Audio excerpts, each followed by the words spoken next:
꼭 알아야 할 어제의 뉴스. 이명박 전 대통령은 오늘 오후 페이스북 계정을 통해 검찰의 기소에 대한 자신의 입장을 밝혔습니다.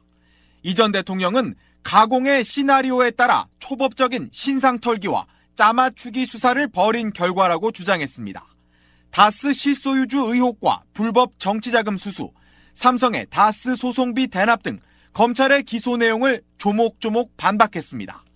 이 전 대통령은 특히 함께 일했던 공무원들까지 줄줄이 조사를 받고 구속된 데 대해 무술 옥사라고 표현했습니다. 이 전 대통령은 기존의 정치보복 주장에서 한 발 더 나아가 자유민주주의 체제를 와해시키려는 의도가 있다고도 주장했습니다. 북한의 천안함 폭침을 재차 언급하며 현 정권의 대북 정책과 적폐청산 기조를 대한민국의 정통성을 부정하려는 움직임으로 규정한 겁니다. 이 전 대통령은 국민들이 대한민국을 지켜달라며 글을 맺었습니다. 이번 수사가 정치적인 탄압이라는 점을 강조하고 6월 지방선거를 앞둔 상황인 만큼 보수층 결집을 유도해 자신에게 유리한 여론을 만들려는 의도가 담긴 것으로 풀이됩니다. 삼성증권이 논리적으로 발행할 수 있는 주식수는 10만여 주에 불과합니다. 그런데 지난 4월 6일 전산상 발행된 주식은 무려 27억 8만 주. 삼성증권 직원 16명이 시장에서 매매한 주식은 501만 주나 됩니다. 천문학적인 규모의 유령 주식이 생겨났고 이 유령 주식, 즉 실제로는 없는 주식을 팔아치우는 매도 거래가 성사된 겁니다.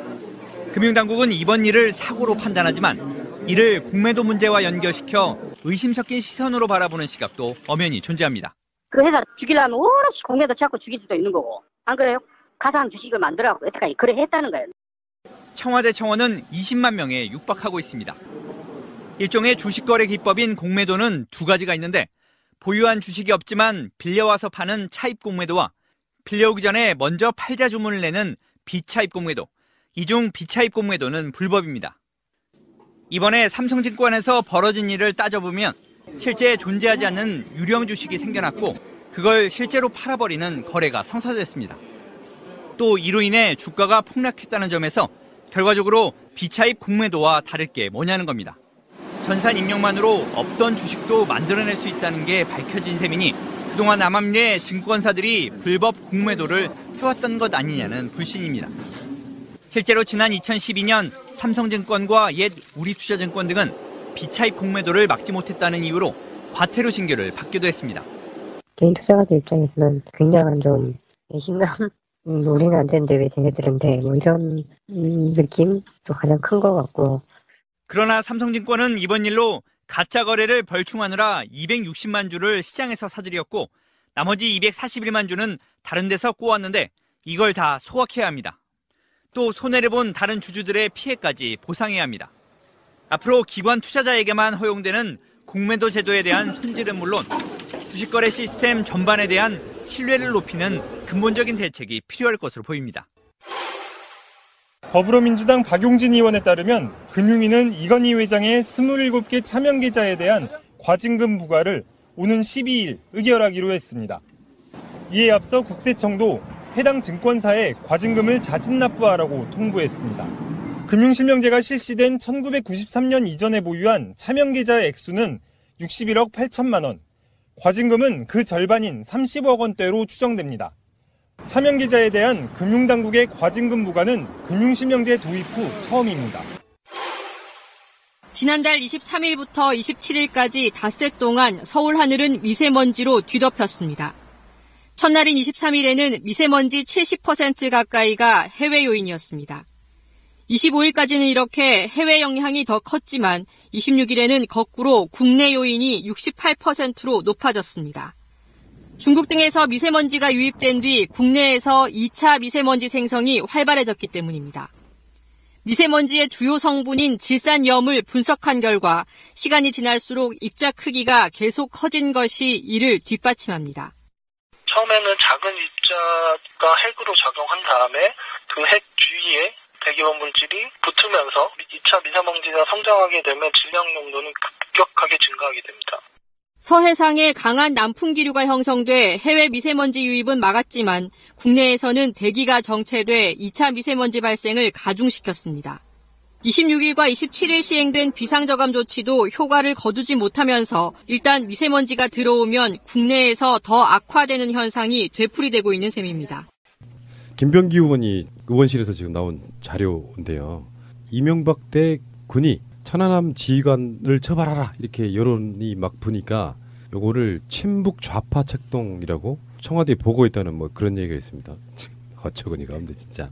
천안함 사건은 저쪽에 계신 분들도 뭔가 좀 이상해 라고 말씀하시는 분들이 굉장히 많아요. 근데 이런 부분이 있더라고. 그때는 어쩔 수가 없었지 않겠느냐 이렇게 실드주시는 분이 있어요. 아니 이게 정부 측 주장을 100% 받아들인다고 쳐도 이 경기에 실패했다는 거잖아요. 근데 그 사람들이 다 포상받고 진급하고 이러는 게 말이 안 된다는 게 너무 상식적이죠. 특히 우리나라 같은 경우는 절대 다수의 남성들이 다 병역을 갔다 온 사람들이잖아요. 그러니까 너무 상식적으로 받아들이기 힘든 거니까 그런 불만들이 있을 수밖에 없었죠. 이게 정말 그동안 떠들던 것들에 대한 증거가 나온 건데요. 이 천인공노할 짓을 한 겁니다. 국군사이버사령부가 이 천안함에 관련된 야수님 얘기한 것처럼 지휘관이 경계 실패했는데 승진하는 것은 부당하고 처벌을 해야 된다는 여론에 대해서 이것이 친북좌파 행동 책동이다라고 어디에 올렸냐면 이 문건을 한국군 합동지휘 통제센터를 통해서 청와대 국방비서관실에 보고합니다. 이게 뭐냐 하면 한국군 합동지휘 통제센터라는 것은 전시 또는 작전 시에만 사용하는 군 내부 비밀 정보망이에요. 그럼 우리가 다시 한번 이거를 그냥 쉽게 말씀을 드리면 전 국민을 상대로 전시 또는 작전을 했다는 이야기입니다. 그 통신망을 이용했다는 것은 군이 청와대에 보고를 하고 군 작전을 국민들을 상대로 했다는 증거가 나온 거거든요. 이건 굉장히 천인공노할 증거가 나온 거기 때문에 이것이 그냥 넘어가서는 안 됩니다. 이것에 대해서 명명백백하게 밝히지 않으면 5.18이 40년 가까이 오면서도 5.18의 진상이 묻혀진 것과 같은 똑같은 현상들이 벌어져요. 군이 국민들을 상대로 작전을 펼친 거에 대해서 또 유야무야 넘어가게 됩니다. 이것은 관련자 하나하나를 다 색출해서 조사를 해야 됩니다. 반정부 및 친북 좌파 세력에 의한 대정부, 대군 불신 여론 조성 목적의 허위 사실에 근거한 악의적 비방 댓글 세도. 최근 천안함 피격 사건 관련 안정화되고 있는 남한 사회를 다시 혼란과 분열 책동하기 위한 책임자 형사처벌론 주장 지속. 형사처벌 불가 방침에 따라 진정 국면의 천안함 관련 여론이 군 비난으로 다시 돌아설 것으로 판단 등을 나열하고 있습니다. 여기에서 선제적 공격이라고 나와요. 이런 여론에 대해서 선제적 공격으로 여론 방어를 해야 된다라는 말이거든요. 여론을 호도하겠다는 얘기죠. 근데 지금 국방부는 바뀐 게 없어요. 이번 천안함 사건 관련해가지고 재조사 뭐 이런 식의 KBS 추정 60분도 나왔었고 그러는데 전혀 바뀐 게 없어요. 국방부의 조사 결과 발표는 쉽게 표현하면 완벽했다. 문제 없다. 이렇게 되거든요. 사실 국방부에 계시는 분들한테 한번 묻고 싶어요. 정말로 폭발이 있었다는 증거를 한 가지라도 가져와 봐라. 이게 대국민 완전 사기인데 천안함이 쪼개진 모습 있잖아요. 예. 남들이 보면 그게 처참하게 쪼개졌다. 뭐 폭침이라고 얘기하는데 폭발로 배가 쪼개지면 그런 모양이 아니라니까요. 그냥 쪼개진 거예요. 누군가가 좀 힘센 누군가가 신이 양쪽을 붙잡고 그냥 부러뜨려버린 거예요. 그런데 왜 그렇게 약간 좀 지저분하게 단면이 나오느냐면 배 안에 케이블 같은 게 있잖아요. 이런 것들이 다 그냥 덜레덜레 있기 때문에 그렇게 보이는 거예요. 네. 실제로 폭파가 있어가지고 나온 배들 모양 보면 흉측합니다. 그름도 엄청 많고요. 근데 그런 것도 없이 폭파가 있었는데 형광등은 멀쩡하고. 동네에서 화약놀이만 해도 그 냄새가 진동을 하는데 수백 킬로그램의 TNT가 폭발했다는데 아무도 냄새 맡은 사람이 없었다는 건 말이 안 되죠. 상식적으로. 이명박 집권한 게 2008년이고요. 2009년 10년 이런 시간을 지내오면서 국민들이 합리적인 의심을 이야기하면 이런 식으로 대응했다는 거죠. 그러면 실제로요. 어떤 사건이 났어. 그리고 국방부가 뭔가를 발표해요. 근데 뭔가 미심쩍어. 그리고 관련된 지휘관들은 다 진급해. 그래서 여러 가지 의혹을 제기해. 그럼 뭐예요? 이렇게 대응을 했다는 건 반대로 말하면 천안함 사건이 조작됐다는 의미예요. 아직 이런 자료들을 보면서 또 한 번 생각나는 게 4.3 사건이에요. 제주 4.3 사건도. 사실 경찰의 실수를 덮다 보니까 그 당시 정치 상황하고 맞물려가지고 진짜 너무 극단적인 비극으로까지 이제 치닫게 된 건데 이것도 군이 잘못한 게 있으면 잘못한 게 있다고 정확하게 솔직하게 밝혔다면 지금까지 이렇게 큰 논란이 될 일은 아니었거든요. 그때 희생된 장병들은 안타깝지만 그게 이런 식으로 아무런 증거도 없이 국방부의 일방적인 주장만 진실이라고 믿어달라고 하는 이런 억지가 지금까지 지금 지속되고 있는 거잖아요. 잘못한 건 잘못했다고 정확하게 이야기를 하면 돼요. 그런데 그게 이제 안 되고 있으니까 문제죠. 자, 알겠습니다. 잠시 후에 다시 오겠습니다. 자, 지금 온라인상 또는 뉴스에서 가장 이슈 중에 하나가 삼성증권의 사태. 저는 이거 보면서 깜짝 놀랐어요. 진짜. 이게 제가 그렇지 않아도 주말에 무슨 결혼식이 있어가지고 그 유명한 삼성에 다니는 처남을 만났어요. 네. 보자마자 물어봤지. 어떻게 된 거냐고. 뭐 본인도 모른다고는 하지만 모르죠. 삼성증권이 다니는 건 아니니까.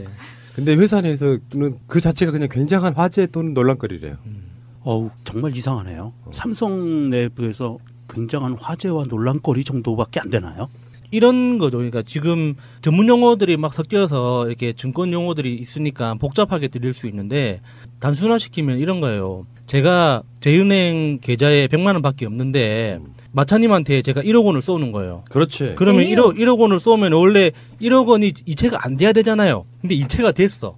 그래서 1억 원을 이체를 받기로 이미 약속돼 있는 마차님이 그 1억 원으로 땅을 호딱 사버리는 거죠. 나 이제 돈 없어. 그러면 이제 9,900만 원은 누가 책임지냐고. 이제 이런 사태가 된 거죠. 이게 그 증권 거래의 기본적인 틀이나 어떤 규칙을 아는 사람이 봤을 때는 정말 누구도 상상하지 못하는 거예요. 예를 들어서 내가 우리 회사 주식이 처음에 상장할 때 1만 주를 등록했는데 나도 모르는 사이에 1만 주가 어디선가 더 생겼다는 거거든요. 그러면은 그건 처음에 상장할 때 1만 주는 그 예탁결제원에 이제 다 등록이 되는데 예탁결제원의 정보와 각 증권사의 정보가 연동이 돼가지고 주식 총수는 절대로 변동돼서는 안 되는 거거든요. 빙고. 그런데 약속이나 한 듯이 말도 안 되게 이게 그 삼성증권에서는 그렇게 변명을 했죠. 원래 1,000원씩 이체가 돼야 되는데 1,000주씩 이체가 된 거라고. 그게 사실 말이 안 되잖아요. 푸다님한테 내가 1,000만 원을 이체할 게 있는데 1,000만 원 이체 대신에 주식으로 줄 수 있어요. 그러면 그 화면에서. 그런 거는 사실 너무 무시하는 말이에요. 일반 시민들을. 지금 이게 삼성증권의 이 배당 사고라고 나오는 이 부분이 야수님 얘기한 것처럼 1,000원씩 줘야 되는데 1,000주를 준 거거든요. 그런데 이것은 지금 두 가지 사건입니다. 삼성은 어떻게든 이게 직원의 실수로 퉁치고 가려고 그러고요. 우리나라 금융감독원도 지금 거기에 우왕좌왕하고 있어요. 사실을 봐야 됩니다. 직원의 실수라고 퉁치고 넘어갈 수 있는 부분이 아니에요. 야수님이 얘기한 것처럼 1,000원을 줘야 되는데 1,000주를 줬다는 건 말이 안 되는 거거든요. 첫 번째는 이 배당 사고가 쉽게 얘기하면 유가증권 위조 사건이라는 거예요. 그렇지. 이거는 위조죄입니다. 누가 위조했냐? 삼성증권이 위조했다는 거예요. 자사주를 위조했다는 겁니다. 자, 자사주를 갖고 있는 사람들한테 주당 1,000원씩 줘야 되는 거를 1,000주씩 줬다. 없는 주식을 만들어서 줬고요. 이것은 법률상으로도 공매도 금지 원칙에도 어긋나요. 무슨 말이냐면 공매도 원칙은 내가 주식을 갖고 있지 않고 주식을 거래할 수가 없어요. 그리고 주식은 발행을 하려면 이사회 의결을 거쳐야 되고 정관에 따라서 법률이 보장하는 한도 내에서 정관도 개정해야 되고 여러 가지 복잡한 절차를 거쳐서 나오는 게 주식이에요.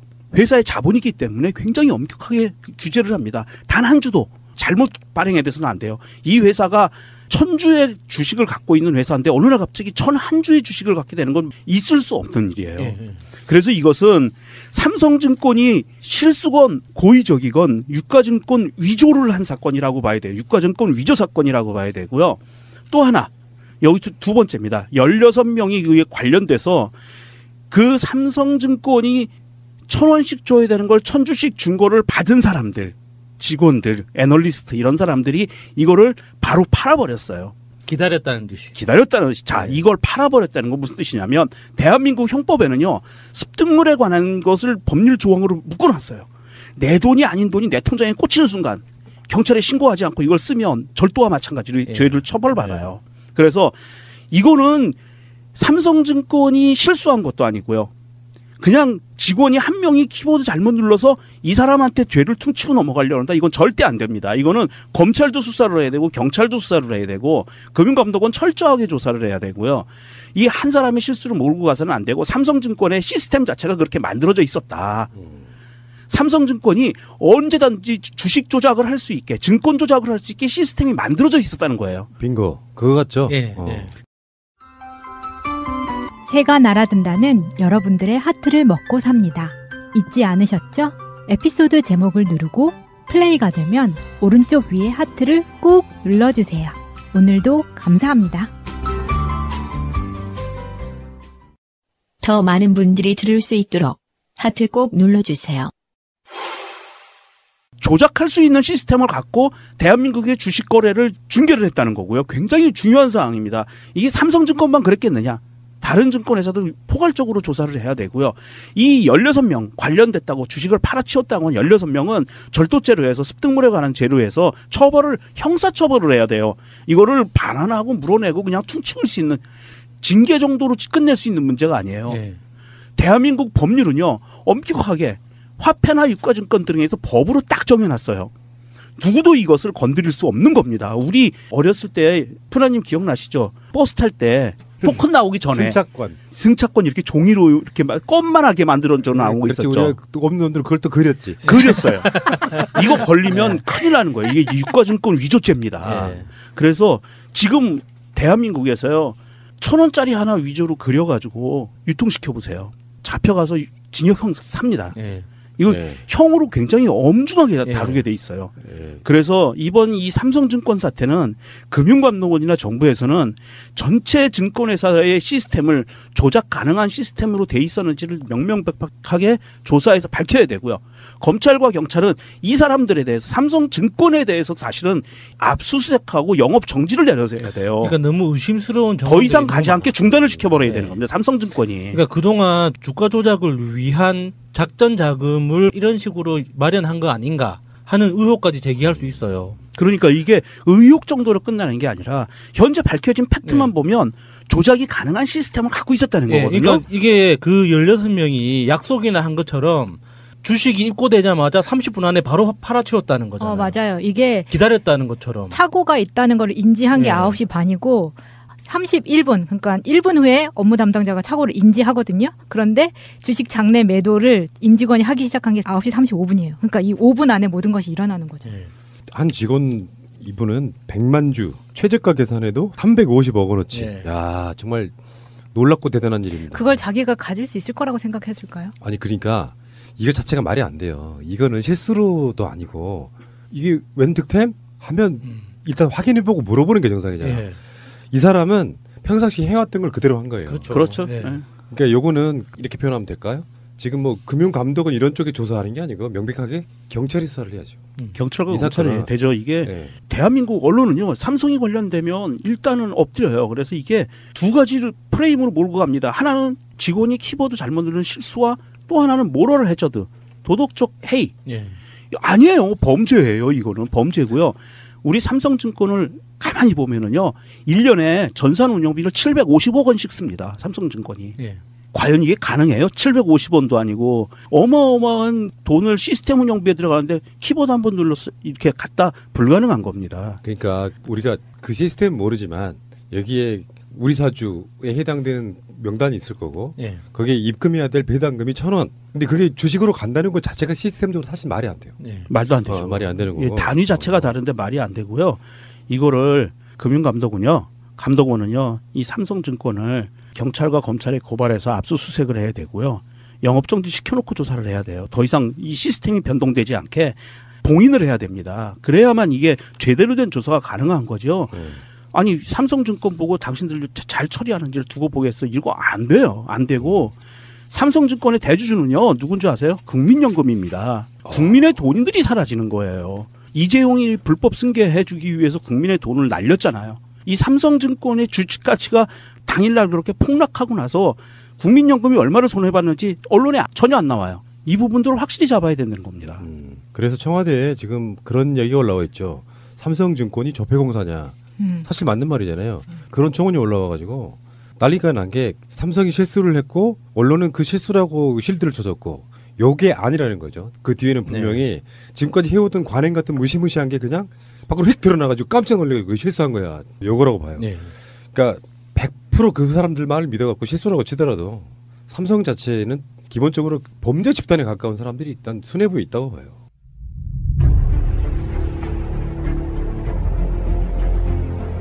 국민들은 국가의 존재 이유가 무엇이냐고 물었습니다.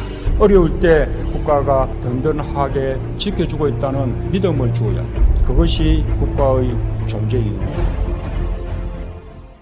오늘 우리 방송에 굉장히 소중한 분 한 분 모셨습니다. 제가 이분은 이렇게 표현해요. 경북의 노무현? 무슨 말인가 하실지도 모르겠는데 죄송합니다. 학력은 어쩔 수 없어요. 서울대 출신인데 내 고향 농업 발전을 위해서 고향으로 내려갑니다. 그리고 선거 출마를 해요. 어디? 군의원에. 그런데 낙선. 그리고 민주당 이름으로 국회의원 선거 출마 또 두세 번 하시죠? 낙선? 경북의 노무현 맞아요, 안 맞아요? 맞네요. 네. 바보네요. 예. 바보시구나, 바보. 예. 자, 모셨습니다. 바보 김용건 의원님. 예, 반갑습니다. 예. 저는 깜짝 놀랐어요. 김용건 의원님의 지역 근거지가 그 유명한 컬링의 고장. 의성. 경북 의성입니다. 예. 갈릭 의성. 네, 갈릭 의성. 아마 마늘 발전 위해서 굉장히 노력 많이 하셨죠. 의성 마늘. 그렇죠. 예. 제가 의성 마늘 명품화 사업단 단장을 했었죠. 예. 그때 이제 노무현 대통령 때 지역 균형 발전 정책으로 예. 특화 사업으로 그런 내용이 있었는데요. 그때 지역에서 사업단 단장을 맡아갖고 교육도 하러 다니고 지역 조사도 하러 다니고 꽤 열심히 했었죠. 예. 예. 그러다가 너무 그쪽에서는 안 되겠다. 이런 인재를 지역에 섞이면 안 되겠다 해서 20대 때 비례대표로 들어오시죠. 다행입니다. 안 그랬으면 아마 거기서 그냥 계속 마늘만 바라보고 있었을 거예요. 어쨌건 여러분들이 그 몇 주 전에 김어준 블랙아웃 보신 분들은 아실 거예요. 캐나다 농협 대출 사기 사건. 예. 그때 한번 나오셨던 걸로 기억하고요. 최근에는 이제 오늘 다룰 주제 GMO에 대한 이야기를 또 열심히 하시는데 여러분 느끼시겠지만 최근에 우리도 방송으로 GMO 얘기를 여러 번 했습니다만 GMO에 대해서는 법으로 좀 명료하게 해줘야 될 필요성이 있는 부분이 있거든요. 그 이야기는 이제 의원님하고 하시고 본 이야기 하기 전에 뭐 예. 어쩌다가 그렇게 군의원까지 출마를 하시는 그런 일을 하셨어요. 이렇게. 그때가 제가 36살 때인데요. 어느 날 좀 나와보라 그래갖고 별 생각이 없었는데 그때 이제 어른들이 좀 해보면 어떻겠느냐 했는데 제가 나가겠다고 하니까 그쪽에 이제 주류 정당에서 이러면 안 된다 그래서 또 원래는 당시에 의원하고 얘기가 돼서 이젠 자네가 한번 해봐라 이랬는데 그쪽에서 이제 작업을 해서 도저히 작업을 당한 거네요. 네, 그래서 떨어졌죠. 그러니까 사실 정치 쪽 관심이 많다기보다는 아마 정치 하려고 하는 것 중에 하나가 정치인이 돼야 뭔가 하려고 하는 힘이 생긴다 이런 마인드 아니실까요? 아까 바보 노무현이라는 표현을 저한테 과하게 써주셨는데요. 사실 정치에 대해서 진짜 관심을 갖기 시작한 거는 노무현 대통령 때죠. 저는 이렇게 생각합니다. 이게 제가 그때 당시에 노무현 후보에게 홀렸다. 네, 그전에는 농업 정책에 훨씬 더 관심이 많았고 지역에 필요한 일을 긴 시간을 두고 해나가야 되겠다라는 생각이 많았는데 그러다가 노무현 대통령 그 당시 후보죠. 알게 되고 그냥 일찍 정체성을 드러내고 근데 그럴수록 안 되고 네. 네. 근데 이제 제가 봤을 때는 그 김용건 의원 같은 분들이 실제로 어떤 족적을 남기고 김부겸 의원도 그런 거잖아요. 그러니까 그렇게 뭔가 진정성을 보여주면 언젠가 그분들도 지성이면 감치한이다 이런 거 보여줄 때가 있을 것 같은데 어쨌건 요즘에 김용건 의원님이 그 갖고 있는 전문성들이 있잖아요. 농업이라든지 이런 쪽에 사실은 굉장히 우리가 중요하다는 건 누구나 다 알고 있지 않습니까? 식량 주권 같은 것도 중요한 문제이고요. 오늘 일단 다뤄야 될 GMO도 마찬가지고 어쨌건 훌륭한 일 하시고요. 저는 멀리서나마 의원님을 사모하고 있었죠. 근데 어쩌다 보니까 이렇게 방송에 또 모실 날도 있고 영광입니다. 그냥 웃지요. 자, 잠시 후에 다시 오겠습니다. 자, GMO입니다. GMO 얘기는 우리 방송 자체가 환경에 관한 관심들이 많아가지고 결국에 이제 엄마들도 GMO에 대한 걱정들 많이 하시고요. 근데 오늘 한번 총정리를 한번 해보죠. GMO에 대해서 다 아시는 분도 있겠지만 다시 한번 정리해 보겠습니다. 의원님, GMO가 무엇입니까? 유전자 변형 작물 이렇게 해석되죠. 마차님, 네. 원어가 무슨 뜻이에요? Genetically Modified Organism. 프랑스에서는 다르게 부른다면서요? 네, OGM이라고 합니다. OGM. 네. 이렇게 보면 될까요? 식량을 많이 만들어내기 위해서 잘 자라는 쪽으로만 유전자를 조작해가지고 그걸로 곡물을 많이 걷어들이는 목적으로 주로는 만들어지죠. 그렇지 않죠. 그렇습니까? 그렇지 않습니다. 그러니까 GMO 생산량이 늘어나면서 사실상 전 세계 곡물 생산량이 늘어나느냐? 늘어나지 않습니다. 아, 그래요? 예. 그리고 오히려 늘어나는 거는 제초제의 사용량이 늘어나죠. 그러니까 농약의 사용량이 늘어납니다. 그러니까 GMO를 옹호하는 사람들이 얘기하는 기본 논리가 GMO가 식량 증산에 기여한다. 인류의 미래 양식을 해결할 수 있는 수단이다. 이게 이제 그 논리인데 사실상 GMO가 확대되면서 식량 생산량이 늘어나는 양은 미미합니다. 이건 이제 유전자를 조작하는 목적이 무엇이냐라는 건데요. 지금 이제 전 세계적으로 GMO를 거의 95% 면적으로 보면 생산하는 국가는 아메리카 대륙입니다. 북미와 남미. 전 세계 면적의 95%를 차지하고 있고요. GMO 생산에. 전 세계에서 GMO를 생산하는 국가는 28개 국가. GMO 생산이 세계적으로 보편화된 현상이라고 이해를 하는데 그렇지 않다는 거죠. 그렇게 많지 않은 나라에 생산하는 것이고 미국에서 가장 많이 생산하고 브라질, 아르헨티나, 북미와 남미에서 집중적으로 생산되고 있을 뿐이지 그곳을 벗어나면 인도의 일부와 중국의 일부, 양으로 치면 아주 작습니다. 유럽이나 아프리카 이쪽에는 거의 생산하지 않고요. 그리고 러시아는 GMO를 가지고 식품을 만드는 것도 금지되어 있습니다. 생산, 유통 당연히 금지되어 있고요. 몽골, 우즈베키스탄 이런 나라들도 다 금지되어 있습니다. 그런데 왜 GMO를 개발했느냐라는 거는 GMO를 주로 생산하는 데가 어디냐 그러면 다국적 기업들이거든요. 다국적 기업이 대량 생산을 하기 위해서 곡물을 대량 생산하는데 가장 많은 인건비가 들어가는 것이 뭐냐면 제초 작업입니다. 그렇죠. 이 제초 작업을 해야 되는데 소농들이 농사를 지으면서 제초를 할 때 그냥 이렇게 작물에다가 약을 치지 않고 풀에다가만 약을 치는 거거든요. 그게 제초제를 써서 할 때도 그렇게 하거든요. 그렇지 않으면 이제 풀을 뽑거나 베거나 이게 이제 제초의 과정인데 모든 농사는 풀과의 싸움인 거고 사실상 대형 생산을 할 때도 제초 작업이 가장 많은 비용이 드는데 GMO를 생산하는 이유는 이 제초 비용을 줄이고 대량 생산을 하기 위한 다국적 기업의 목적이 들어가 있는 것이고요. 유전자를 조작해서 제초제 저항성 작물을 만드는 겁니다. 특정 목표에 기능을 가진 작물을 인위적으로 만들어내는 거예요. 그래서 전 세계에 지금 등록되어 있는 GMO 작물의 가장 보편적인 형태는 제초제 저항성 작물입니다. 아, 이제 이해가 됐어요. 네. 그 다음이 벌레 저항성 작물 뭐 이런 다른 형태도 있어요. 있는데 보편 우리가 이제 GMO 작물이라 그러면 콩, 옥수수, 면화, 까놀라유 뭐 이런 게 대표적인 거거든요. 근데 이런 것들이 다 제초제 저항성. 아, 까놀라유 혹시 유채 유채를 말하는 거죠. 그러니까 제초제 저항성이라는 건 뭐냐면 이게 좀 깊이 들어가면요.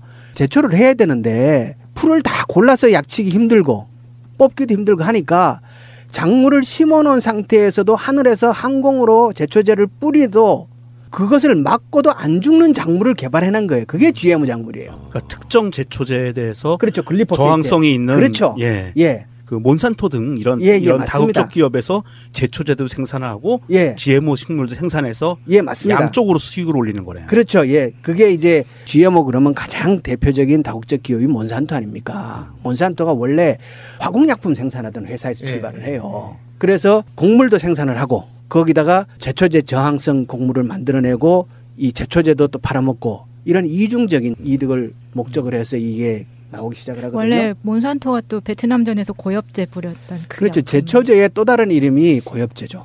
에이전트 오렌지. 예. 제가 식물인이거든요. 식물인. 예.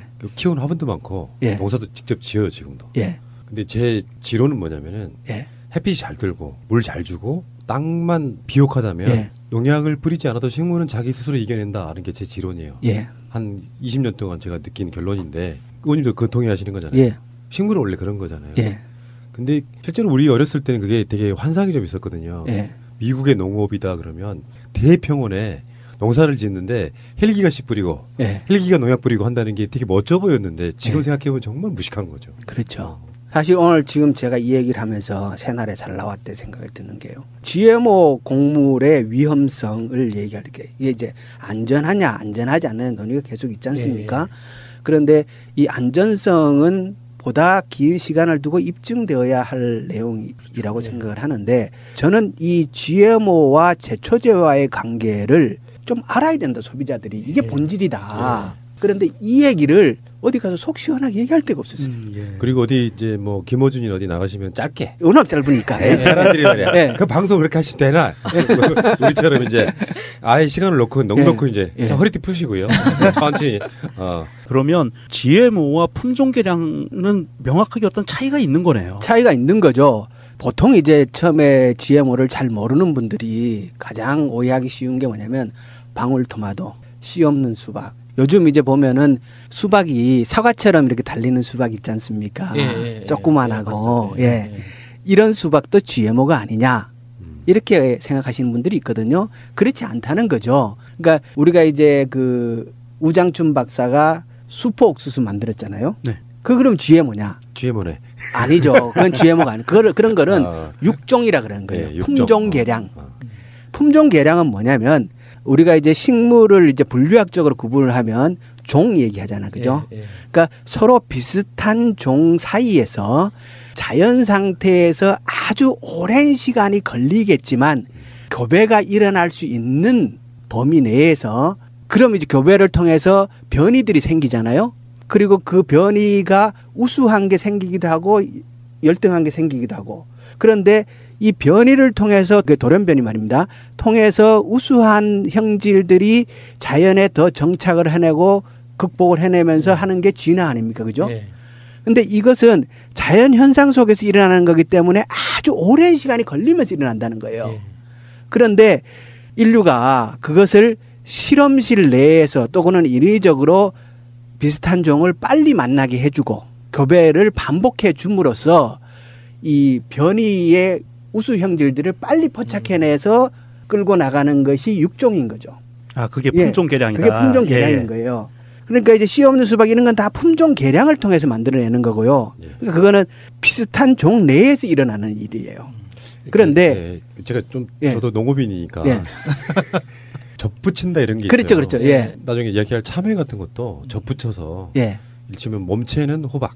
그런 식으로 이렇게 개량하는 거는 화학적인 게 들어간 게 아니고 같은 종들끼리 그런 시골에 가면요 접붙이는 거 엄청 많아요. 감나무도 그렇고. 맞습니다. 그런 건 GMO가 될 수가 없죠. 화학적인 게 들어가는 거죠. 그러니까 교배를 통해서 그러니까 자연 현상 속에서 일어날 수 있는데 확률이 아주 낮지만 그것을 촉진시켜서 끌고 가는 게 육종인 거고 GMO는 억만 년이 지나도 자연 현상에서 일어날 수 없는 식물 유전자와 동물 유전자를 만나게 한다든지 식물에다가 미생물 유전자를 심는다든지 딸기에다가 저 심해에 사는 넙치의 유전자를 집어넣는다든지 이런 게 GMO인 거예요. 자, 어쨌든 간에 GMO의 개념은 이제 충분히 알아들으셨죠? 두 번째 질문은요. 지금 이제 사실 오늘 이야기 핵심일 수도 있어요. GMO 표시제. 그러니까 GMO가 들어오는데 콩으로 예를 들면 콩이 들어오는 건 GMO라는 표시가 분명히 돼 있는 건데 가공식품은 지금 GMO 표시가 안 되는 뭐 그 문제 때문에 최근에 논란이 되고 있는 거죠. 그러니까 이제 GMO 표시제의 문제점을 개선하라라는 거고요. 우리 국민들이 이제 우리가 3만 달러를 넘어가는 시점이니까 사실 가장 중요한 게 삶의 질이잖아요. 그러니까 보다 더 행복한 품격 있는 삶을 살고 싶다라는 게 국민들의 요구고 그렇다면 내가 먹는 것에 대해서는 내가 알고 먹고 그 정보를 파악하고 싶은 거고 그리고 또 다음 자라나는 세대들에 대해서는 그래도 좀 더 좋은 걸 먹이고 싶은 게 부모의 심정이고 그런데 GMO 곡물이 해마다 수백만 톤씩 들어오고 있다는 거는 들었는데 시장에 가서 마트 어디 가서 봐도 GMO 표시가 되어 있는 식품은 없단 말이에요. 그러니까 신기하죠. 누가 먹었을까요? 그게 다 어디 갔냐는 거죠. 먹기는 엄청 많이 먹고 있잖아요. 그러니까 소비는 우리가 이제 GMO 식용으로 해마다 200만 톤을 우리나라가 이상을 소비를 하는데 그러니까 그게 이제 양으로 치면은 그 쌀을 1인당 소비하는 1년에 소비하는 양이 62kg. 근데 GMO 곡물을 수입해서 소비하는 양을 1인당으로 나눠 보니까 43kg가 나온단 말이에요. 거의 육박하네요. 거의 3분의 2 그 정도 수준이네요. 그런데 이게 어디 갔냐는 거예요. 그러니까 이게 땅에다 파묻어 버리지 않았을까요? MB가 다 먹었을까요? 아니 그러니까 실제로 콩이 만약에 들어온다고 치면 어떤 경우는 그게 가축이 먹을 수도 있지만 그거는 가축이 먹는 곡물을 제외하고 식용으로만 수입하는 식용으로. 게? 예. 와. 우리나라가 1년에 GMO 곡물을 수입하는 양은 1,000만 톤 정도가 되고요. 와. 예. 그 중에 200만 톤이 식용으로 들어온다는 예, 거예요. 그 중에 200만 톤을 식용으로 소비하는 거예요. 그럼 지금까지 하나만 짓으세요. 그런 식이라 그러면 식용으로 수입할 때부터 GMO 표시할 필요가 뭐 있어? 야, 근데 그게 아직 법이 좀 정비가 제대로 안 된 거죠. 그렇죠. 그러니까 우리나라 GMO 표시제는 현재 시행은 되고 있는데요.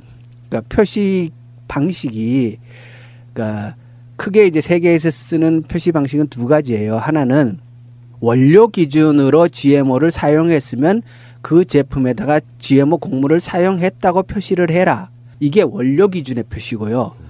그게 이제 유럽에서 일반적으로 쓰고 있는 이게 보편적으로 세계에 쓰고 있는 방식이에요.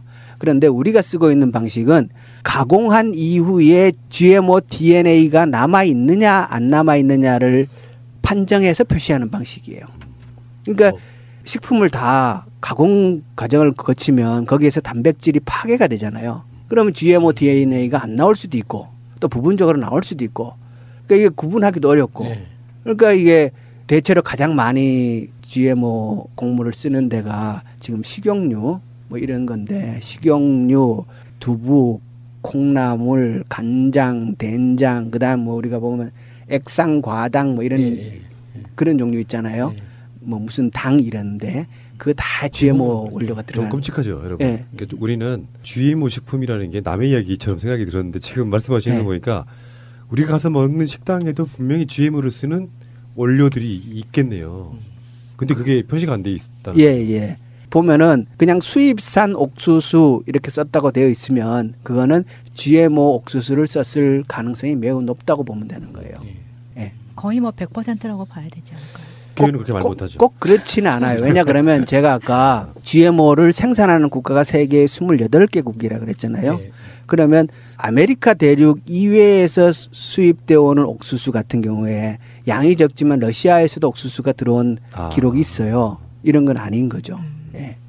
근데 지금 현행 표시제가 그럼 대체적으로 뭐가 문제라는 거예요? 그러니까 제도적으로? 우리는 가공한 이후에 그 GMO 그러니까 유전자가 남아 있느냐 남아 있지 않느냐를 가지고 표시를 하는 방식이에요. 가공하고 나면 그 유전자 변형이 일어나잖아요. 파괴가 되잖아요. 원료를 썼더라도 가공을 했으면 표시 안 해도 되는 거예요. 우리는. 저는 이렇게 한번 바라보고 싶거든요. 이명박근혜 기간이라는 게 있잖아요. 만약에 여기에 무슨 식용유라든지 어떤 여러 가지 식품에 GMO 원료로 써놓으면 사람들이 많이 안 살 거 아니에요. 요즘 많이 개몽이 돼가지고. 그럼 일종의 그 사람들 입장에서 규제가 될 수도 있다고 보거든요. 그런 면에서 지금까지는 조금 그런 거에 좀 너그러웠지 않았을까라고 추측해 보는데 맞습니까 혹시? 일단 대기업의 이익을 반영한다고 보고요. 그런 제품들을 주로 만들어내는 데가 CJ, 대상, 사조 뭐 이런데 다 대기업들이거든요. 그러다 보니까 친기업적인 정책을 주로 폈고 그래서 기업들의 이익을 반영해서 표시하는 방식을 안 하는 걸로 했지 않겠냐 이렇게 보고요. 그런데 세계적으로 보면은 유럽은 다 원료 기준으로 표시를 하도록 되어 있고 재작년부터 이제 대만도 GMO 완전 표시제를 하고 있고요. 더 나아가서 대만은 학교 급식에서 GMO를 사용을 금지시켰고 중국도 GMO 표시제를 합니다. 중국은 GMO 생산을 부분적으로 허용하고 있어요. 아주 많은 면적은 아닌데 그럼에도 불구하고 중국에는 가공품들 보면 GMO 사용 여부를 표시하고 있어요. 그런데 대한민국에서 안 하고 있다라는 거는 우리 국민들의 요구나 인식 수준에 비하면 이건 너무 후진적인 정책이죠. 그러니까 지금 현재 식품안전법에서 다루고 있는 그 규정들이 있잖아요. 우리가 생활 속에서 그냥 경험적으로 봤을 때 라면 같은 거 보면 면만 해도 그 원재료 수십 가지가 막 나열돼 있어요. 그 스프 같은 경우는 훨씬 더 많이. 그래서 그 원산지까지 다 표시가 돼 있단 말이죠. 그런 규정 의무사항들이 식품안전법에 다 담겨 있잖아요. 그럼에도 불구하고 GMO만 모른 척하는 거 보면 정말 이상하거든요. 그렇죠. 그게 이제 그렇다가 보니까 작년인가 재작년인가 우리나라가 중동 국가에 라면을 수출했다가 GMO 원료 썼고 그것 때문에 다시 반품한 사례가 있어요. 그러니까 저는 제가 이렇게 이 GMO 얘기를 계속 하고 있는 이유가 몇 가지가 있어요. 하나는 우리 국민의 알 권리 건강권 차원에서 이건 매우 중요한 문제다라는 거. 그리고 또 하나 국내에서는 GMO를 생산을 하고 있지 않습니다. 판매용으로. 그러니까 국내 농산물에 대한 인식이 높아지고 국내 농산물들의 소비 시장이 확대될 수 있는 가능성이 있다라는 것도 하나요. 그리고 이제 이 GMO 정책을 바로 가면은 우리나라 지금 식품 산업이 저는 매우 유망한 산업이라고 생각을 합니다. 한류와 더불어서 우리 식품에 대한 동남아뿐만 아니라 선호도들이 굉장히 높아지고 있거든요. 그러면 우리 식품이 가질 수 있는 경쟁력은 어디에서 기인하는가? 우리가 뭐 땅이 넓어갖고 값싸게 많은 양을 이렇게 할 수 없지 않습니까? 우리 식품의 경쟁력은 저는 가장 믿을 수 있고 안전한 식품이라는 브랜드를 만들어 나가는 것. 그것이 장기적으로 우리 식품의 경쟁력이라고 생각을 하는데 그런 점에 있어서 이 GMO 정책도 제대로 펴는 것이 표시도 정확하게 하고 이렇게 가는 것이 우리 국가의 경쟁력을 높일 수 있는 또 하나의 산업의 영역을 확장시켜 나갈 수 있는 가능성으로 확장될 수 있다. 저는 그렇게 보는 거죠. 우리가 그 핵발전소 이야기를 하면서 당장의 어떤 피해랄까 부작용 이런 거를 어떻게 할지 모르는 거잖아요. 아까도 의원님들이 표현하셨지만 그 상황에서 방사능 같은 것도 꾸준히 누적돼서 생기는 문제거든요. 시간이 많이 걸리고. 그렇죠. 그거는 아주 유사한 구조를 갖고 있는 거죠. 특히 전자파 같은 거 있죠. 저는 정부 발표 중에서 정말 열받았을 때가 전자파가 많이 발생하는 지역에서는 여러 가지 병이 생기잖아요. 상관관계는 있지만 인과관계가 없기 때문에 전자파는 아직까지는 안전하다고 봐야 한다라고 결론을 내리더라고요. 그렇죠. 정말 화가 났었거든요. 그렇게 전자파가 많은 곳에 환자들이 많으면 일단 위험하다고 보는 게 맞는 거잖아요. 그런데 역학조사를 통해서 아직 연구를 해보니까 인과관계를 못 찾았다 이거예요. 그러니까 계속 써도 된다고. 약간 좀 다른 이야기인데요. 그 신토불이란 말 있잖아요. 이게 그냥 나온 말이 아니더만요. 그러니까 나랑 같은 땅에서 같은 기온 어떤 계절의 변화를 느끼면서 나온 제철 음식을 먹어야 사람 몸이 건강해진다는 게 신토불이 원리거든요. 근데 완전히 다른 환경에서 자라는 음식이 나한테 맞을 리가 없다는 게 신토불이의 원리가 된 거예요. 그러면은 GMO 표시하는 거 있잖아요. 이게 국회 입법 사항이에요? 아니면은 뭐 시행령으로도 가능한 거예요? 뭐 어떻게 되는 거죠? 입법 사항이라고 보는 게 맞죠. 시행령으로 표시하는 거는 우리나라가 전체적으로 시행령이나 부칙 이런 것이 너무 범람하잖아요.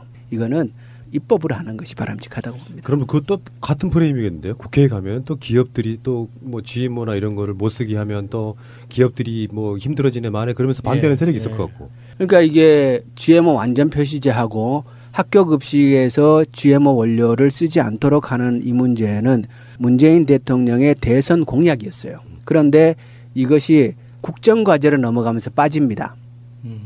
저는 이걸 어떻게 해석하냐 그러면 대통령은 분명히 이 부분에 있어서 의지를 갖고 있었는데 관료들에게 이게 밀린 게 아니냐 국정과제에서. 그렇다면 이 부분은 물론 이제 국회도 현재 역할을 못하는 거는 물론 숫자 문제라고 저는 보는 건데요. 그렇다면 이거는 대통령을 뽑은 사람들이 우리 대통령을 당선시킨 그 촛불의 힘을 가지고 다시 이 제도를 끌어내고 전면화시켜내는 거. 시민의 힘으로 해결할 수밖에 없는 거 아니냐. 그렇기 때문에 이번에 청원도 이게 이제 국회에서 해야 할 일이기 때문에 청와대에다가 청원하는 게 옳으냐라는 문제제기가 있어요. 저는 그 말씀도 맞는데 지금 우리 제도상 국회에 직접 청원하는 방식이 없거든요. 네, 그렇습니다. 그러니까 우선 청와대에 청원 길이 열려 있으니까 여기에 가서라도 우리 시민들이 이건 당당하게 우리의 권리다. 내 먹을 것에 대한 내 건강에 대해서 알 권리니까 표시를 해라라고 명령을 거기다 내리는 거고 그 힘을 통해서 국정과제에서 빠졌던 거를 다시 끄집어내고 20대 국회가 안 하고 있는 일을 하라고 압력을 가하는 거죠.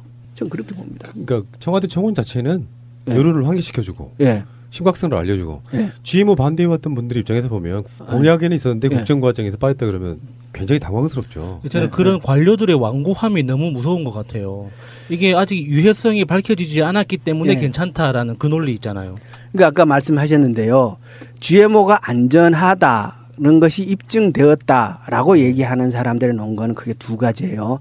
하나는 GMO가 위험하다라는 사실이 아직까지 입증되지 않았으므로 안전하다라는 논리. 그게 하나가 있고요. 이건 사실 말이 안 되죠. 누가 들어도 이제 말이 안 되는 건데 너무 당당하게 주장하잖아요. 이거 긴 시간 동안 오히려 이 문제는 인류가 GMO를 개발해서 먹기 시작한 건 20년 됐어요.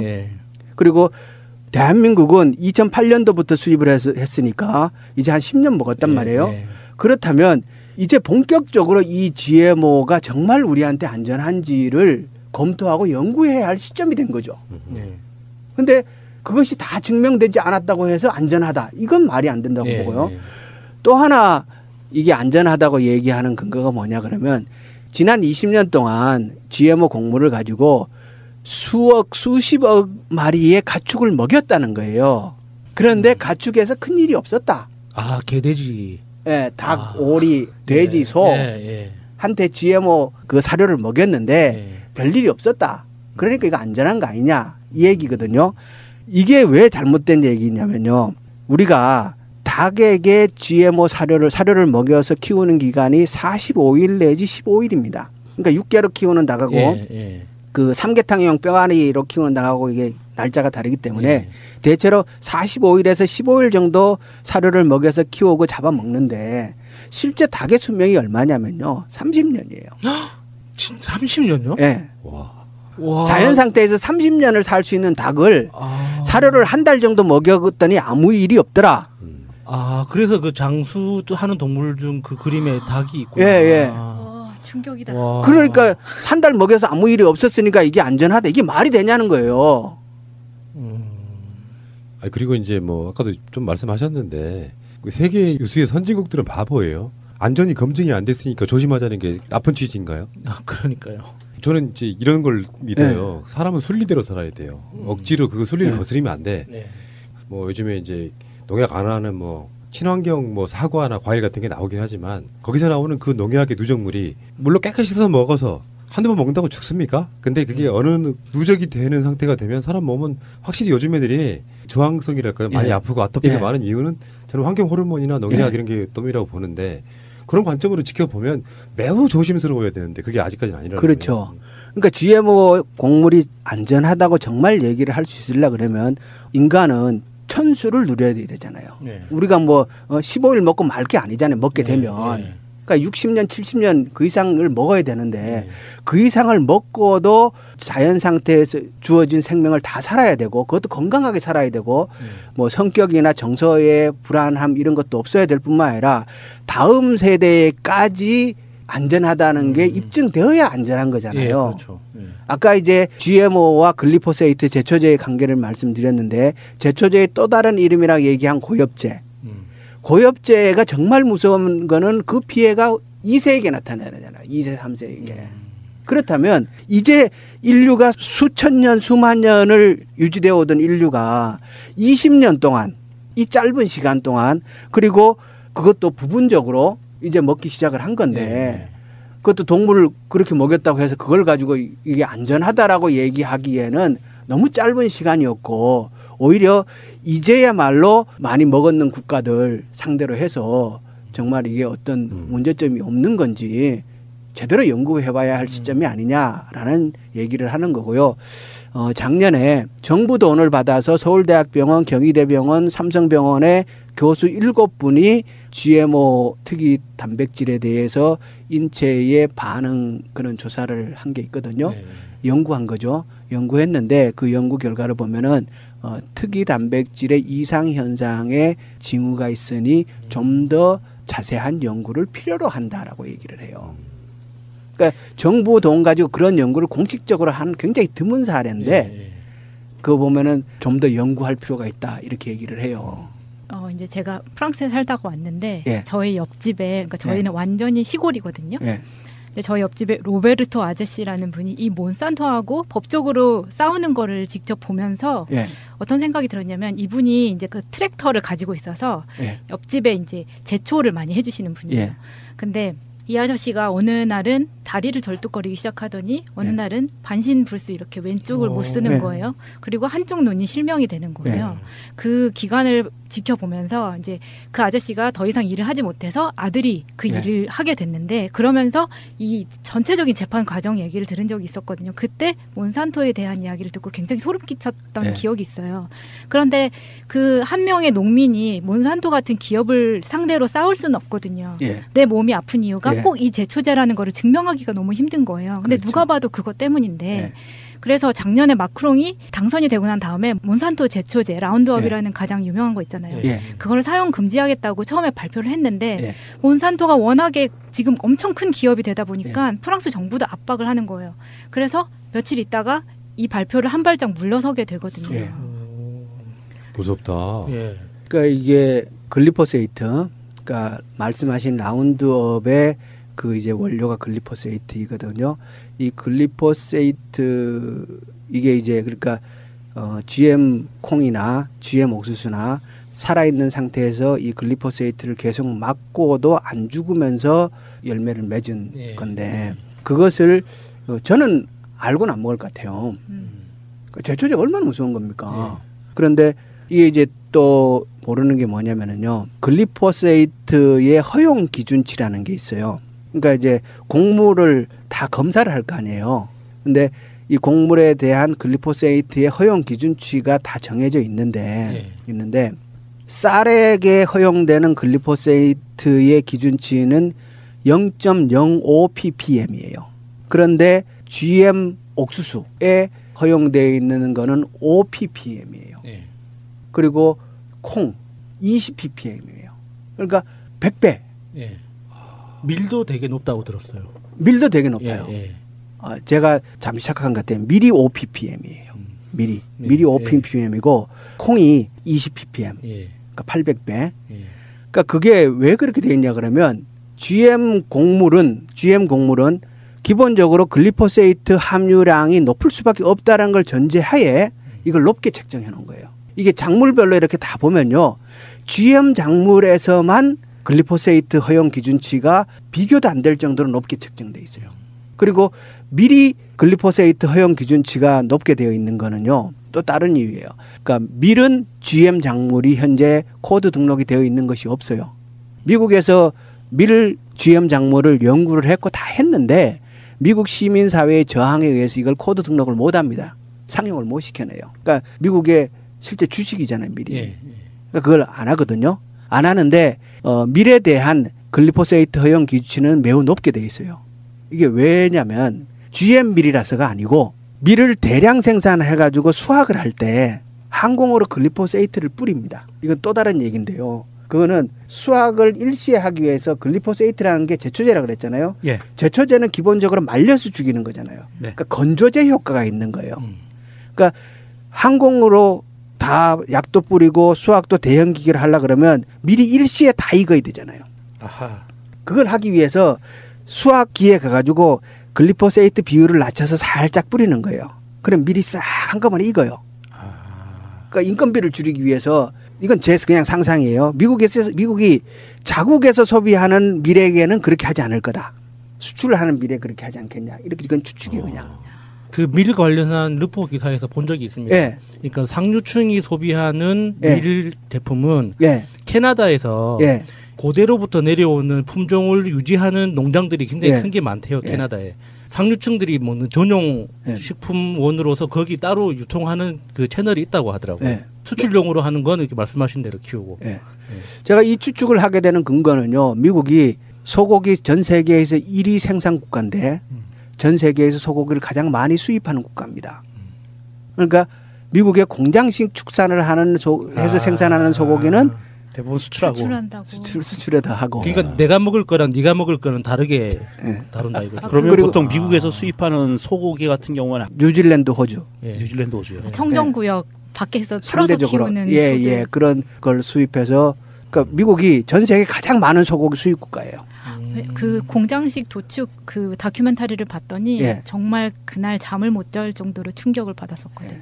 그래서 이 먹는 것에 대해서는 이걸 자꾸 음모론이라고 얘기하면 저는 안 된다고 생각을 해요. 대한민국의 국회의원께서 뭐를 하시겠어요.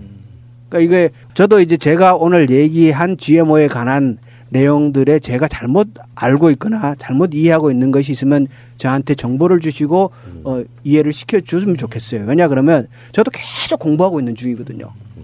근데 그 고향 내려가셔가지고 의성 같은 거 막 의성에서 이제 마늘 같은 거 막 연구하시고 그러다 보니까 아마 저 농업인으로서 말씀드리면은 예전에 어렸을 때는 제초제를 뿌린다 그러면 기술이 좋네라고만 생각했었어요. 화학적 성분에 대한 관점이 없었다고 시골에서는 사람이 전부 다 가서 막 피 뽑고 막 이런 거 안 해도 되잖아요. 근데 GMO에 대한 개념이 오늘 방송 들으시는 분들은 다 잡혔을 거라고 생각하는데 제가 일부러 그런 질문을 드렸거든요. 식량 증산의 목적 이 얘기를 말씀드렸던 이유가 대부분 다 그렇게 알고 있어요. 근데 제초제를 쫙 뿌리면 말씀을 들으면 어떤 식의 착각을 할 수 있냐면 그 제초제가 풀만 죽인다는 말에는 풀한테만 뿌려진다고 들릴 수가 있단 말이에요. 근데 똑같은 양을 옥수수나 콩이 같이 받지만 걔들은 안 죽는다는 거예요. 걔는 안 죽는 작물로 개발된 거죠. 이런 관점하고 어제 제가 식당 갔더니 후식이라고 내놓는 게 오렌지를 내놨더라고요. 근데 딱 보니까 오렌지 겉을 전혀 안 닦았어요. 더군다나 미국이나 이런 데 배 타고 막 한 달 이렇게 걸릴 때는 안 썩게 하기 위해서 농약을 엄청 친다는 게 정설이죠. 그건 이제 수확 후 농약 살포죠. 그게 더 위험한 거죠. 그러니까 이제 작물이 성장 단계에서 농약을 살포하는 거는 그거는 바람도 맞고 비도 맞고 자연에게 노출되어 있으니까 그것이 자연 내에서 분해되는 시간이 있는 거예요. 그래서 약을 살포해야 하는 그 준수 기간이 있고 그리고 그 준수 기간이 지나면서 분해되어서 잔류량이 허용치 이하로 떨어지는 그런 거거든요. 근데 수확 후에 쳐버리는 농약은 그것은 딱 가둬놓고 그러니까 수확해갖고 창고에 넣어놓고 거기다 농약을 쳐버리면 이 농약이 뭐 어디 갑니까? 그냥 그 작물에 그대로 있는 거죠. 그러니까 어떤 식물이나 이런 게 썩는다는 것은 살아있는 생물이 그것을 먹는다는 뜻이거든요. 그냥 썩진 않아요. 근데 그걸 못하게 하기 위해서 농약을 대량으로 뿌려대면 그나마 오렌지 같은 종류는 그래도 두꺼운 껍질이 있어서 그렇지만 손에는 또 다 묻기도 하고요. 그냥 먹으면은. 그래서 제가 아는 어떤 분은 귤이든 오렌지든 다 일단 물에 깨끗이 씻은 다음에 먹게요. kop질을. 그 정도거든요. 그러니까 글리포세이트가 왜 그렇게 위험한 거냐면은요. 그러니까 농약은 여러 가지 이렇게 서로 다른 게 있어요. 뭐냐면 어떤 농약은 작물에 치면은 작물의 표면에 맞았다가 떨어지는 농약이 있어요. 그런데 글리포세이트는 작물에게 치면은 이것이 작물 표면에 붙어서 작물에게 침투 이행성 농약이라 그래요. 그러니까 이게 그냥 빗물 맞아서 빗물이 우리 몸속을 뚫고 들어가진 않잖아요. 맞으면 흘러내리잖아요. 그런 농약이 있는 반면에 이 글리포세이트는 표면에 맞으면 이 피부로 안으로 들어가는 농약이에요. 그게 흡수되는 농약이에요. 침투 이행성 농약이 글리포세이트인 거예요. 그렇기 때문에 이 글리포세이트는 작물 내에 안으로 들어가서 이게 작용하는 농약이기 때문에 굉장히 그 위험도가 더 높은 거예요. 씻어도 안 되는 거네, 그거는.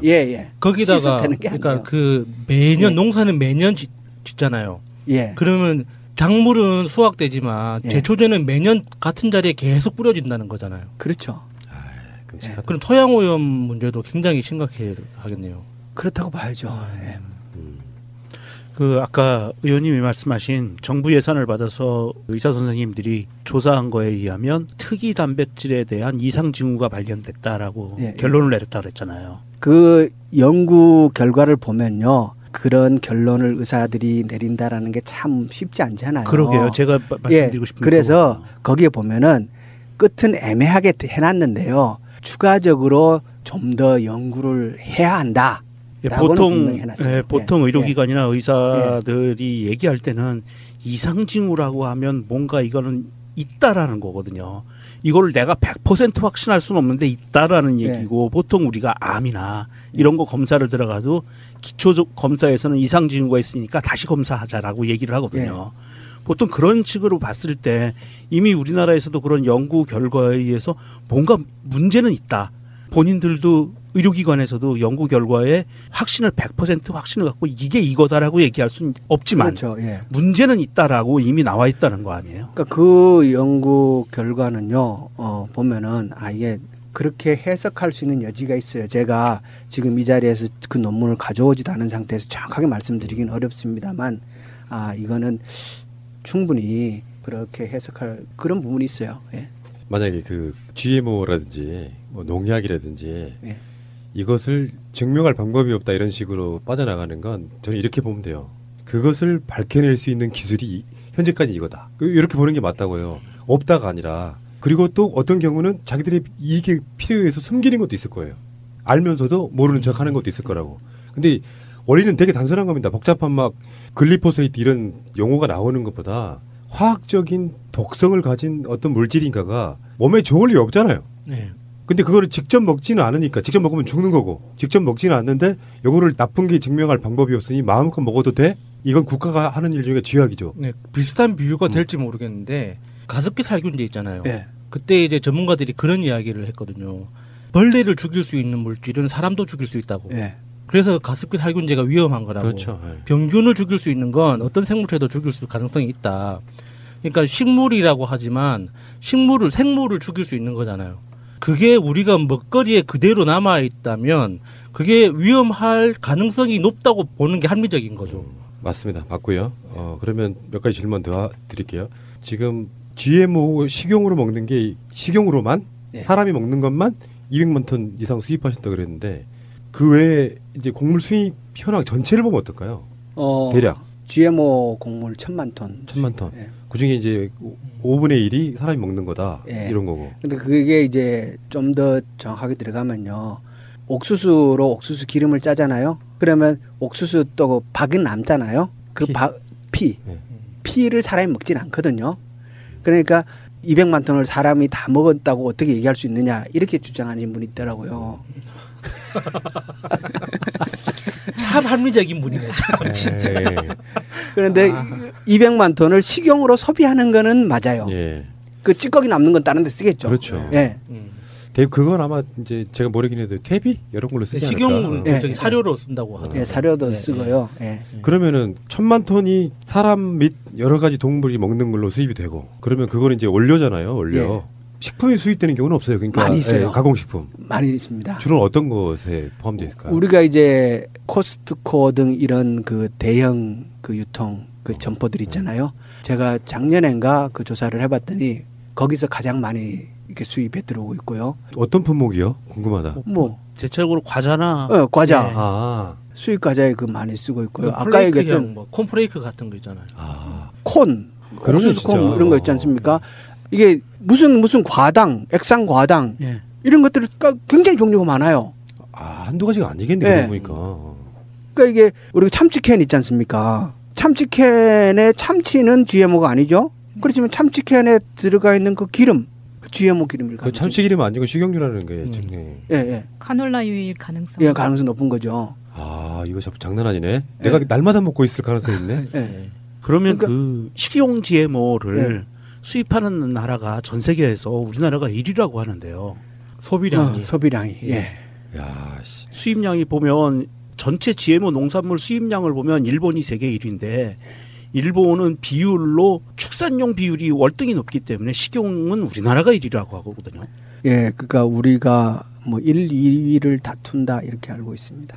야, 그 뭐 좋은 거라고 그걸 두고 다투고 그러나요? 아니 그러니까 그 저 후쿠시마 사고가 났을 때 우리나라는 그 당시 이명박 때였거든요. 그쪽 수산물 그냥 수입하고요.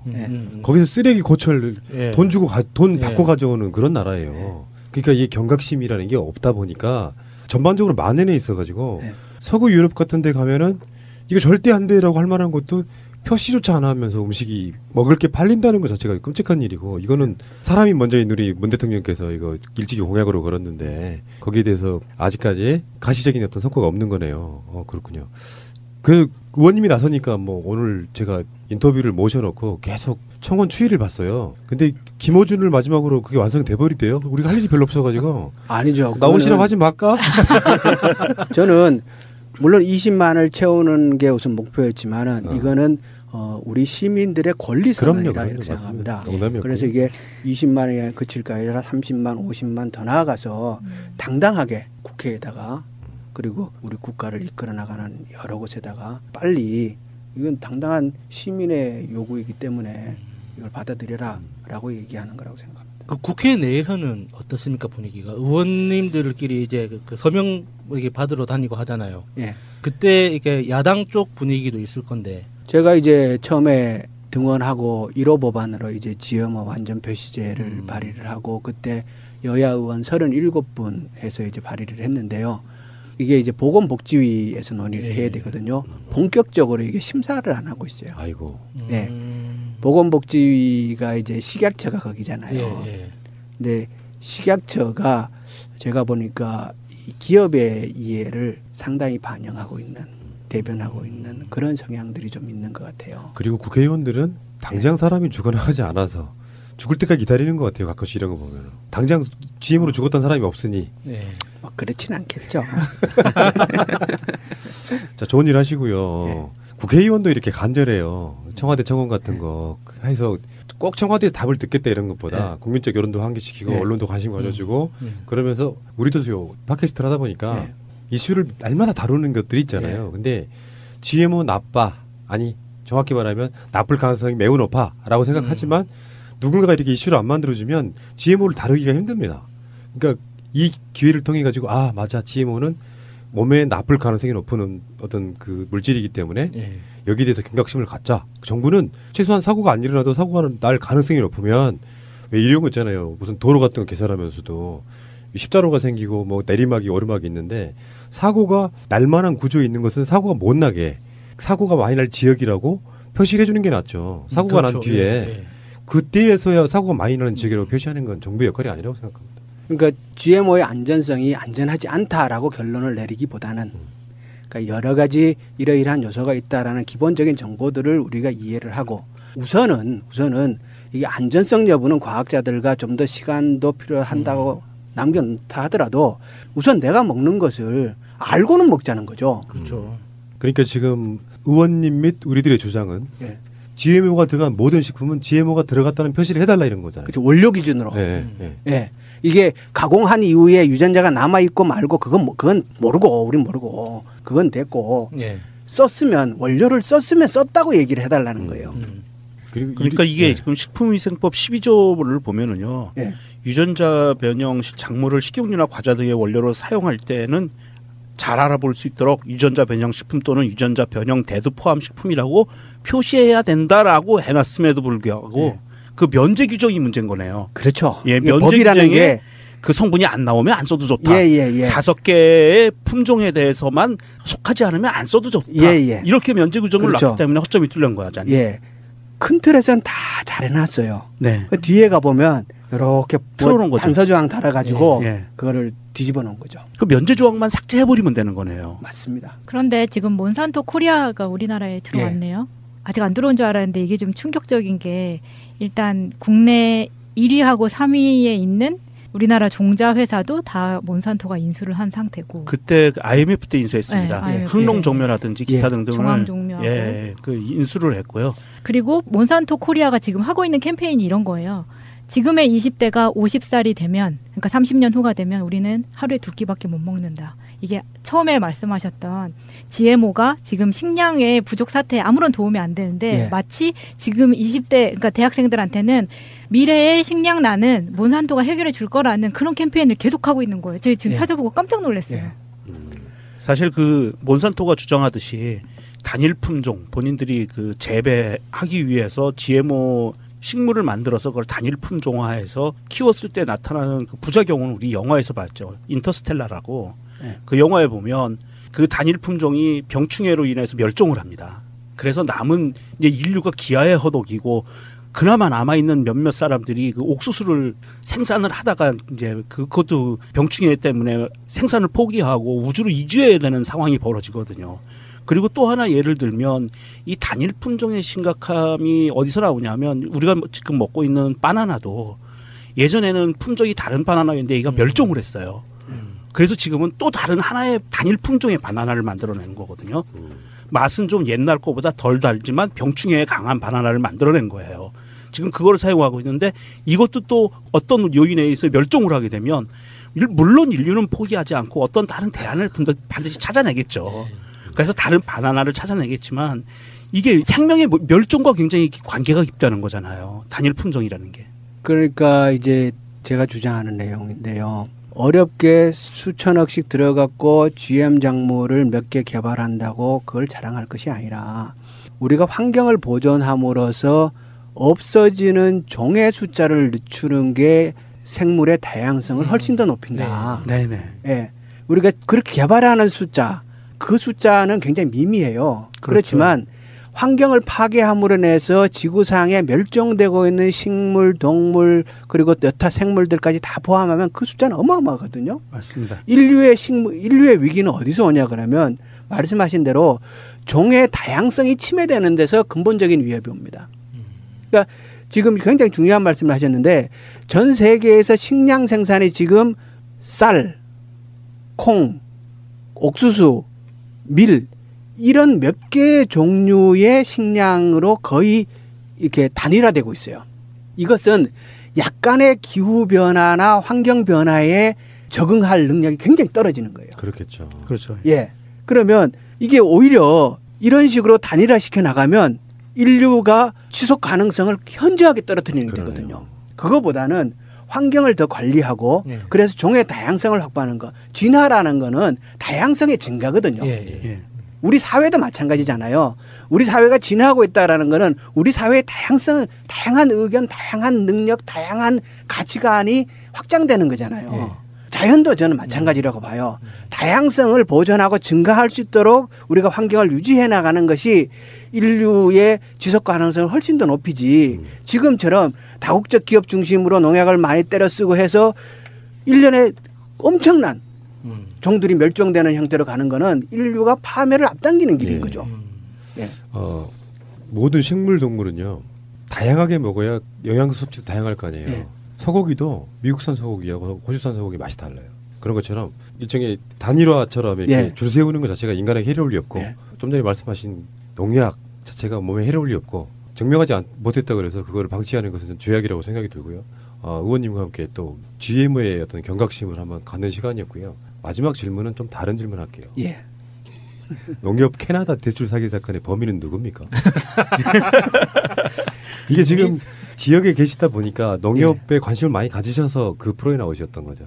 그런 부분이 있죠. 그러니까 농협의 관심이 그건 일찍부터 이제 일반적으로 갖고 있었던 거고요. 그 대출 사기 사건은 좀 다른 문제죠. 예. 일단 그 사건을 알게 되면서 굉장히 화가 났고. 그러니까 범인이 누구냐고요. 그분? 알겠습니다.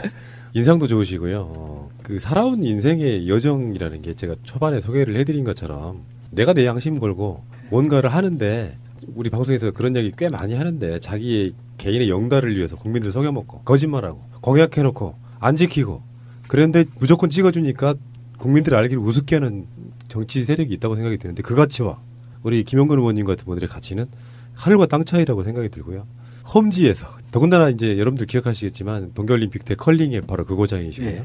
그래서 앞으로는 의상하면 컬링과 함께 김영건을 기억하게 될 것 같습니다. 자, 좋은 시간이었고 마지막으로 짧게 시청자분들께 하고 싶은 말씀 있으시면 하십시오. 자주 찾아뵐 수 있는 기회를 주면 좋겠습니다. 자주 나오세요. 우리는 마다하지 않습니다. 패널로 나오셔도 됩니다. 날마다. 자, 감사드리고요. 여러분 기억하시고요. 이미 청와대 청원은 끝났지만 더 쓰셔도 상관없어요. 20만 찍었다고 안 한다가 아니라 30만 40만 가면 어때요? 여러분들 많이 부탁드리고요. 자, 오늘 김현곤 의원님과 함께 GMO 이야기였습니다.